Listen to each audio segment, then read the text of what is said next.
The Vatican is the wealthiest organization on earth, and it pays no taxes. Not on the land it owns, not on the money it moves. A religious institution with the financial structure of a sovereign hedge fund, quietly operating. Most people think the Vatican runs on donations from the faithful around the world. They think it's a church sustained by belief and charity and goodwill alone. That's the story, and it's designed to be believed without question or scrutiny. The truth is quieter. The Vatican operates a bank that answers to no government. It moves billions across borders without the oversight most banks face every single day. And it's been doing this for over 1,000 years, perfecting the mechanism slowly. The Institute for the Works of Religion. That's the official name nobody uses. Everyone calls it the Vatican Bank, because that's what it is, a bank completely. It was formally established in 1942 during World War II in secret. Pope Pius XII created it to manage the wealth of the Catholic Church.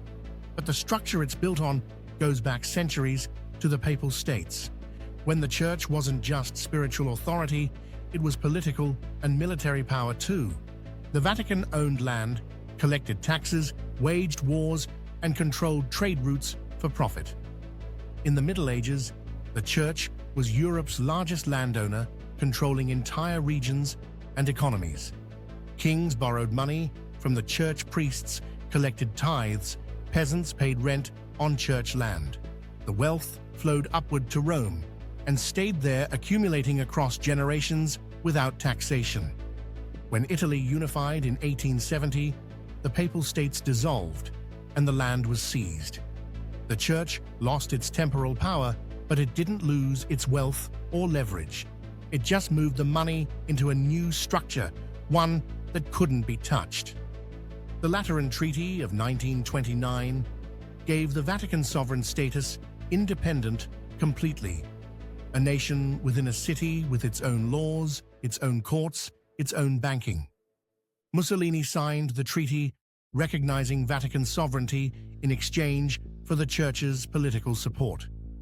The Vatican received cash and bonds worth 750 million lira as compensation.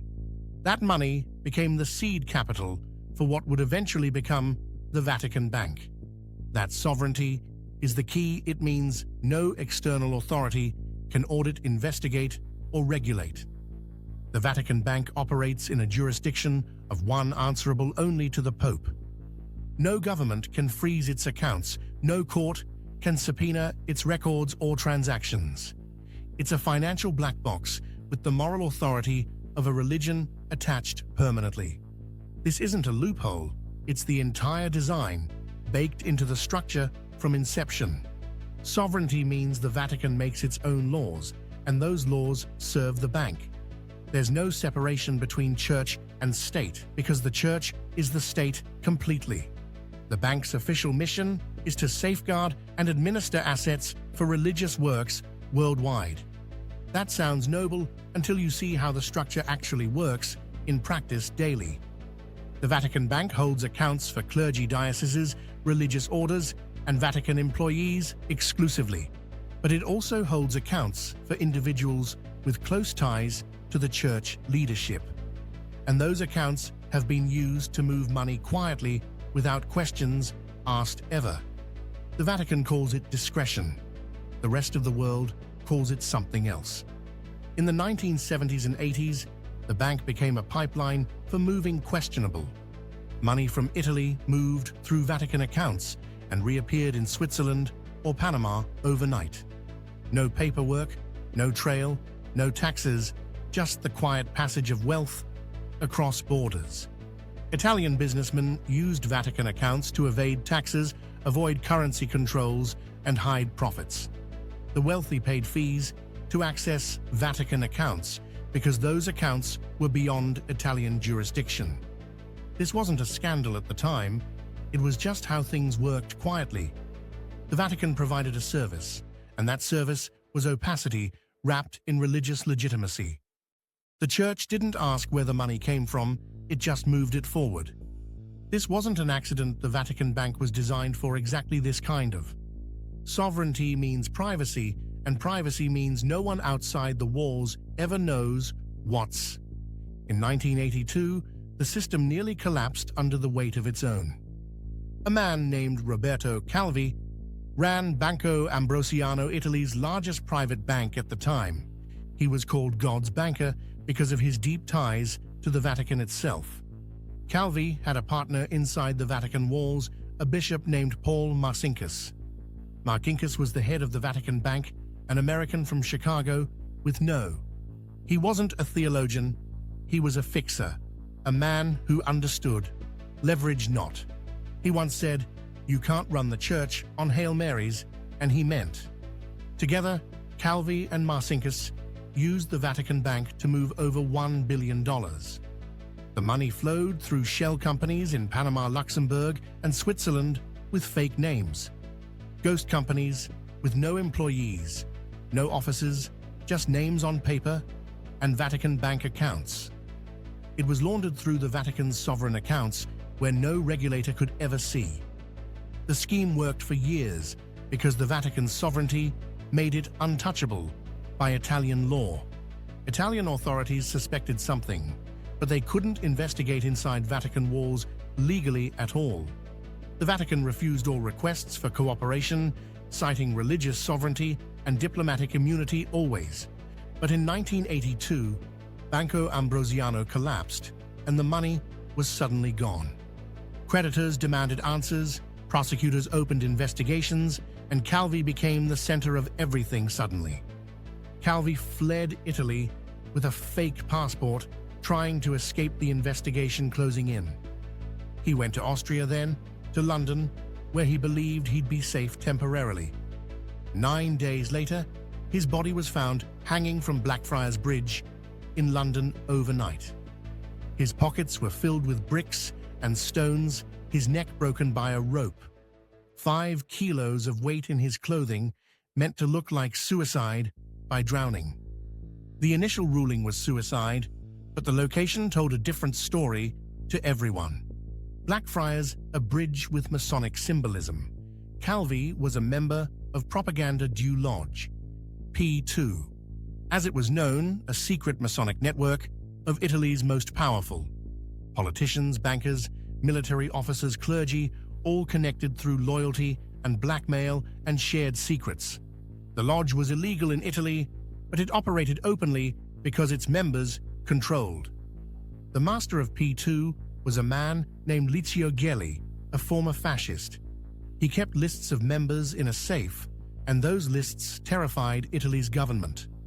The lists contained names of cabinet ministers, intelligence chiefs, media owners, and Vatican officials. P2 wasn't just a social club, it was a shadow government with real.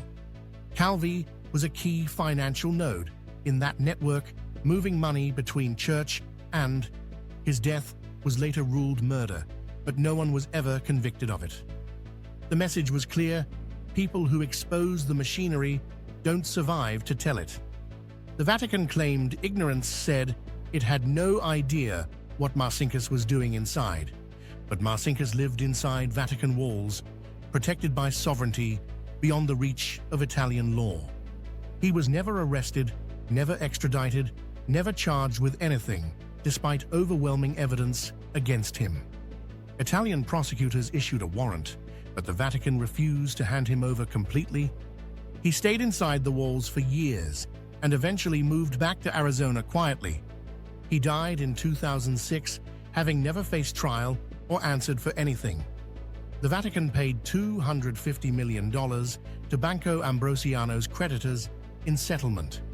Not an admission of guilt, they said, just a moral contribution, a gesture of. The full breakdown is on Luxona Vault. The scandal didn't destroy the Vatican Bank, it just made it more careful going. The mechanisms didn't change. They just went deeper underground, where fewer people could see. For decades, the Vatican refused to comply with international banking transparency standards at all. It refused anti-money laundering regulations, refused financial crime reporting, refused third-party audits. It operated in total secrecy, justified by religious sovereignty and protected by diplomatic immunity. In 2010, the European Union threatened to blacklist the Vatican as a. The threat was serious. No EU bank could do business with a blacklisted entity. Only then did the Vatican agree to limited reforms and a small transparency office. In 2013, Pope Francis appointed new leadership and promised real reform. This, for the first time ever, the Vatican Bank published an annual financial report publicly. It showed a profit of 64 million euros and assets under management worth. The report was celebrated as a victory for transparency and accountability within the Church. But the report didn't show the undisclosed accounts in Swiss banks or offshore trusts. It didn't show the real estate portfolios hidden in London, Paris, and Rome. The Vatican is one of the largest landowners in Europe, owning billions in property. Luxury apartments in Rome, commercial real estate in London, entire blocks in Paris worth billions. In London alone, the Vatican owns an estimated 1.8 billion in property. These aren't churches. These are income-generating assets, office buildings, apartments, retail spaces, quietly profitable. These properties generate rental income, investment returns, and capital gains, but they're not disclosed. The Vatican holds these assets through layered trusts and shell companies in multiple jurisdictions. A property in London might be owned by a trust in Switzerland controlled by. This isn't illegal, it's just structured in a way that makes tracking impossible completely. A donation in New York becomes a real estate purchase in London, becomes cash. No taxes paid, no oversight, applied no paper trail that any investigator can follow. The Vatican doesn't hide this because it's illegal, it hides it because it can.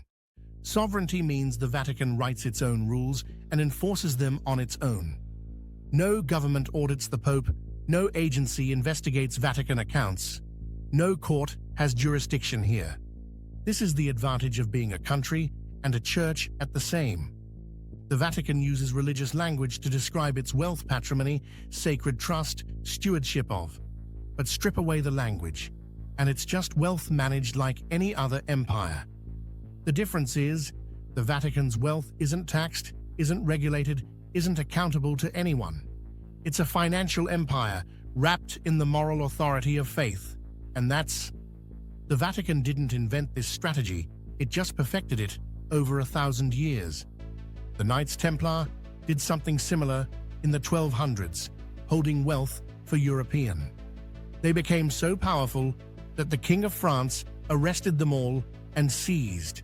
The Church watched that happen and learned the lesson: sovereignty protects wealth from kings. So the Vatican became sovereign, and once sovereign, it became untouchable by secular authority. Most people don't think about this when they see the Pope or St. Peter's. They see religion, they see history, they see faith, they don't see the structure.